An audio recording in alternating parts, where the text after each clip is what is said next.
Als u het heeft over die aanwijzingen, dat voorstel wat gedaan is, of dat advies dat gegeven is door het CAFT, dan hebben we daar vandaag nog niet over gesproken. Dat zal, voor zover we nu weten, aan de orde zijn in de Rijksministerraad op 21 oktober.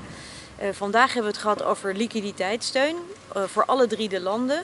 En het was zo dat 2 landen hebben geen liquiditeitssteun aangevraagd. Aruba heeft geen liquiditeitssteun aangevraagd, Curaçao ook niet.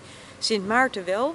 En die is over zowel het derde als het vierde kwartaal nu ook, hebben we daarmee ingestemd. En dat gaat over een bedrag van 24 miljoen, moet even precies zeggen, 24 miljoen Arubaanse gulden. Dus ja, precies. Dus dat is het totale bedrag voor Sint Maarten. Wat daarvoor nodig is dat we goed de procedure volgen. En dat betekent dat niet alleen maar er een advies ligt van het CAFT, maar dat daar de mogelijkheid was voor Aruba om daarop te reageren. Dat heeft de regering inmiddels gedaan.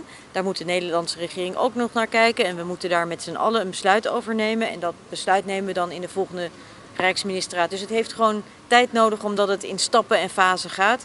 Het is een zwaarwegend advies. Het is echt een groot advies, dus daar moeten we ook goed over met elkaar spreken.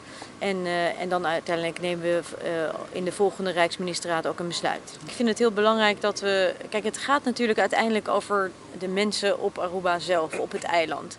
Die het nodig hebben dat de overheidsfinanciën in controle zijn. Want daarmee heb je dan de ruimte om vervolgens je geld uit te geven aan alles wat er nodig is. Armoedebestrijding, onderwijs, goede wegen, het aanpakken van milieuproblemen. Al die dingen waarvoor je ook rijksgeld nodig hebt. Dus de kern is natuurlijk dat het steeds gaat over dat onderwerp.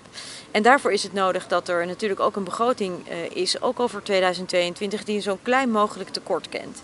En ik hoop dus ook nog steeds dat Aruba daarmee aan het werk gaat. Ik weet dat er ook nog hard wordt gewerkt vanuit Aruba. En ik hoop dus ook dat het niet nodig zal zijn om die aanwijzing te geven. Maar goed, dat zullen we dan zien in de volgende Rijksministerraad. Maar nogmaals, het gaat uiteindelijk mij en overigens ook het land Aruba en de premier en de regering daar over het zorgen dat de overheidsfinanciën in orde zijn. Zodat er ook mogelijkheid is om niet alleen maar nu, maar ook in de toekomst te blijven investeren. En goed, daar blijven we over in gesprek tot in ieder geval 21 oktober.